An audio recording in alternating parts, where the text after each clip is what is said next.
अस्सलामुअलैकुम, मेरा नाम मोहम्मद असद अली है।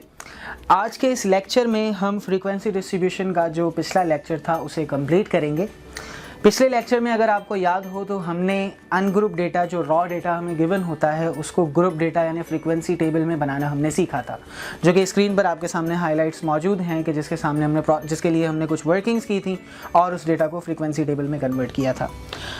बाज़ औक़ात जब आगे के चैप्टर्स होते हैं जिनमें हमें ग्राफ्स बनाने होते हैं या मीन मीडियन मोड, जो एवरेजेस हमें फाइंड आउट करनी होती हैं, उनके लिए कुछ कॉलम की ज़रूरत पड़ती है। और इसके अलावा इस चैप्टर में भी, जो कि सेकेंड ईयर कॉमर्स का जो सेकंड चैप्टर है, जिसमें आपको डेटा को प्रेजेंट करना होता है फ्रीक्वेंसी टेबल में, उसमें भी अलग से रिक्वायरमेंट होती है कुछ एक्स्ट्रा कॉलम्स बनाने की जो आपके फ्रीक्वेंसी टेबल में ऐड होते हैं। तो कंटिन्यू करते हैं हम उन्हीं को। ये कॉलम्स मेरे पास जो फ्रीक्वेंसी डिस्ट्रीब्यूशन के मौजूद हैं, ये हमने अपने पिछले क्वेश्चन से ही कॉपी किए हैं और आगे की भी कुछ लेक्चर्स में हम इसी डेटा को यूज़ करेंगे। तो अगर आपने पिछली वीडियो नहीं देखी है तो आप पहले उसे गो थ्रू कर लीजिए ताकि आपको इससे आगे का पार्ट भी समझ आए।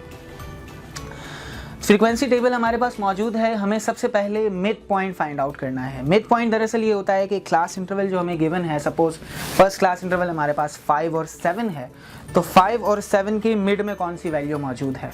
तो एक बात याद रखिएगा, मिड वैल्यू फाइंड आउट करने के लिए हम क्या करते हैं, अगर कंसेक्यूटिव नंबर्स हों तो आप पहले और लास्ट नंबर को प्लस करते हैं और डिवाइडेड बाई 2 करते हैं। अगर आपसे मैं पूछूं कि 1 और 99 के एग्जैक्ट मिड में कौन सा नंबर मौजूद है, तो आप 1 और 99 को प्लस करेंगे, डिवाइडेड बाई 2 करेंगे, यानी कि 50 मौजूद है। आप चाहें तो लिखकर भी देख सकते हैं, 1 से 99 तक लिखेंगे, एग्जैक्ट सेंटर में 50 आ रहा होगा। तो लिहाजा हमें इस क्लास इंटरवल की 5 और 7 की मिड वैल्यू फाइंड आउट करनी है। तो आप 5 और 7 को प्लस करेंगे। मिड पॉइंट का फॉर्मूला आप स्क्रीन पर दे सकते हैं। 5 और 7 बेसिकली लोअर लिमिट और अपर लिमिट्स हैं। तो आप लोअर लिमिट को और अपर लिमिट को प्लस करेंगे, डिवाइडेड बाई 2 करेंगे। Lower limit is 5, upper limit is 7। If you add these two you will get 12 divided by 2 is 6। यही 6 जो है हमारी पहली क्लास इंटरवल का मिड पॉइंट बनेगा। अब उसके बाद जैसे ही आपने मिड पॉइंट बना लिया, क्योंकि हमारे पास पेपर में इतना वक्त नहीं होता कि हम हर एक क्लास इंटरवल का मिड पॉइंट अलग से फाइंड आउट करें। आप ये देख सकते हैं कि हर एक क्लास इंटरवल में 3-3 वैल्यूज़ का डिफरेंस है। तो यही डिफरेंस आप मिड पॉइंट में ऐड करके next mid point find out कर सकते हैं। फर्स्ट मिड पॉइंट 6 होगा, उसके बाद 9 और उसके बाद 12, जो कि आप स्क्रीन पर देख सकते हैं। इसके बाद हमारे पास क्लास बाउंड्रीज के कॉलम की रिक्वायरमेंट है। क्लास बाउंड्रीज दरअसल क्या होती हैं कि हमें क्लास इंटरवल्स को ऐसे कन्वर्ट करना होता है कि इनके बीच का इंटरवल यानी गैप ख़त्म हो जाए। यानी कि पहली क्लास की अपर लिमिट आप देख सकते हैं 7 है, सेकंड क्लास की लोअर लिमिट 8 है। मुझे इनके गैप को ख़त्म करना है और इनको मिलाना है। तो बेसिकली देखा ये जाएगा सबसे पहले कि इनमें गैप है कितना। उसके लिए हम क्या करेंगे, 8 में से 7 को माइनस करेंगे। यानी आसान अल्फाज में सेकंड क्लास की जो लोअर लिमिट होती है उससे आप सब्ट्रैक्ट करेंगे फर्स्ट क्लास की अपर लिमिट, यानी 8 माइनस 7 1 आ गया। उस डिफरेंस को आप इक्वली डिवाइड करेंगे दोनों में, यानी डिवाइडेड बाई 2। फॉर्मूला स्क्रीन पर देखते हैं हम। क्लास बाउंड्रीज का सबसे पहले डिफरेंस फाइंड आउट करने के लिए आप सेकंड क्लास की लोअर लिमिट लेंगे, उसमें से माइनस करेंगे फर्स्ट क्लास की लोअर लिमिट और उसे डिवाइडेड बाई 2 करेंगे। तो सेकंड क्लास की लोअर लिमिट 8 है और माइनस उसमें से फर्स्ट क्लास की अपर लिमिट 7 करेंगे, तो 1 डिवाइड बाई 2 0.5 आ जाएगा। इसी 0.5 ये जो डिफरेंस है, आप जितनी भी लोअर लिमिट्स होंगी उनमें से माइनस कर देंगे और जितनी भी अपर लिमिट्स होंगी आपकी क्लास इंटरवल में उनमें आप ये 0.5 को ऐड कर देंगे।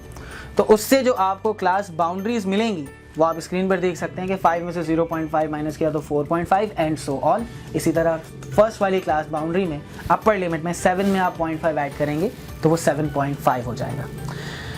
अब बात करते हैं हम क्यूमुलेटिव फ्रीक्वेंसी की। क्यूमुलेटिव फ्रीक्वेंसी लेस देन जो होती है दरअसल ये बताती है कि अपर लिमिट, जैसे कि आप देख सकते हैं राउंड 7.5 को किया हुआ है, कि अपर क्लास बाउंड्री से लेस कितनी वैल्यूज़ मौजूद हैं, इसीलिए इसको क्यूमुलेटिव फ्रीक्वेंसी लेस देन कहते हैं।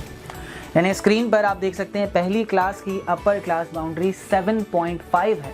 तो इसका मतलब ये है कि ऐसे कितने लोग हैं जो 7.5 से कम सिगरेट पीते हैं, यानी 7 से कम सिगरेट पीते हैं। तो वो सिर्फ आप देख सकते हैं पहली फ्रीक्वेंसी है 2, तो हम कह सकते हैं कि 2 जो है क्यूमुलेटिव फ्रीक्वेंसी है पहली।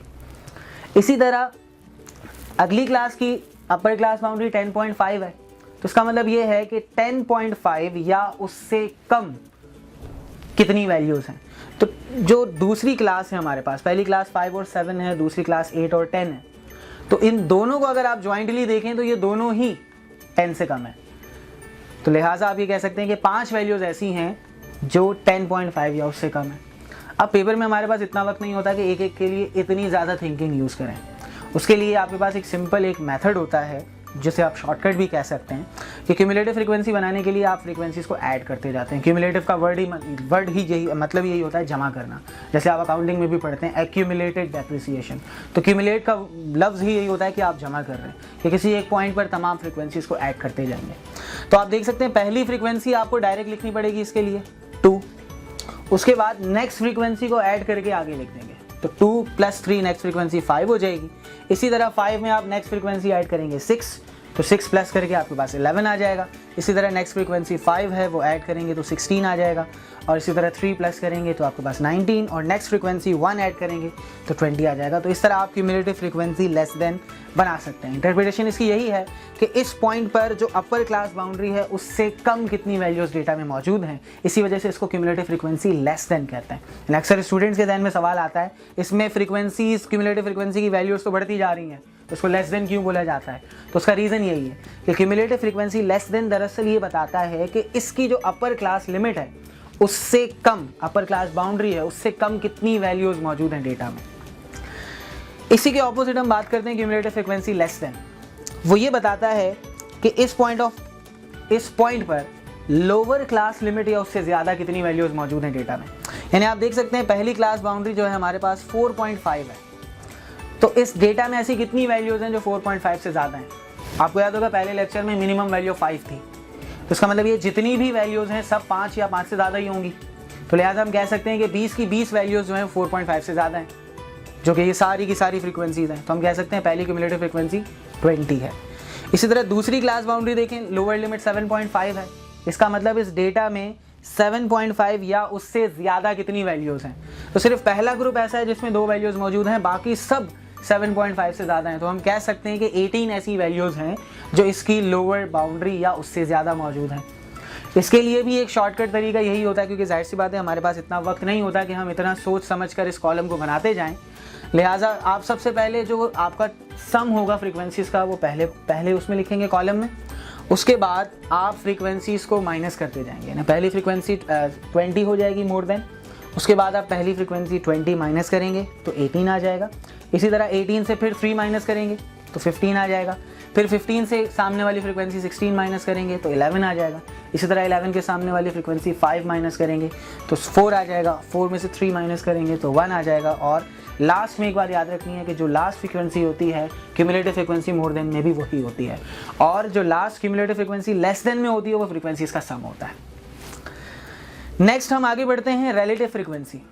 रिलेटिव फ्रीक्वेंसी दरअसल क्या होती है, फ्रीक्वेंसी को रिलेटिवली चेंज करती है। यानी आसान अल्फाज में यूँ कह सकते हैं कि अगर उसे मल्टीप्लाई बाय 100 कर दें तो वो परसेंटेज बता देती है। तो उसको हम फ्रैक्शन में शो कर रहे होते हैं कि डेटा का कितना फ्रैक्शन इस ग्रुप में मौजूद है। तो उसका सिंपल तरीका ये होता है कि आप फ्रीक्वेंसी को उसके सम से डिवाइड करते हैं। पहले कॉलम की फ्रीक्वेंसी 2 है, उसे डिवाइड करेंगे उसके सम 20 से, तो आंसर आ जाएगा 0.1। और इसी तरह आप तमाम कॉलम्स की जब रिलेटिव फ्रीक्वेंसीज मालूम कर लेंगे, उनको जब ऐड करेंगे तो लाजमी तौर पर आपके पास 1 आना चाहिए, क्योंकि इन सबका सम 100% होता है। तो यहीं पर हमारा ये चैप्टर इख्तिताम पजीर हुआ। इंशाल्लाह नेक्स्ट लेक्चर में हम आपको ग्राफ्स बनाना सिखाएंगे, जिसमें अक्सर आपने देखा होगा पास पेपर्स में पाई चार्ट बहुत ज़्यादा आता है और उसमें अक्सर स्टूडेंट्स को प्रॉब्लम होती है। तो लिहाजा नेक्स्ट लेक्चर में इंशाल्लाह हम आपको ग्राफ्स बनाना सिखाएंगे कि ग्राफ्स कैसे बनाए जाते हैं। बहुत बहुत शुक्रिया आपके वक्त का। अल्लाह हाफ़िज़।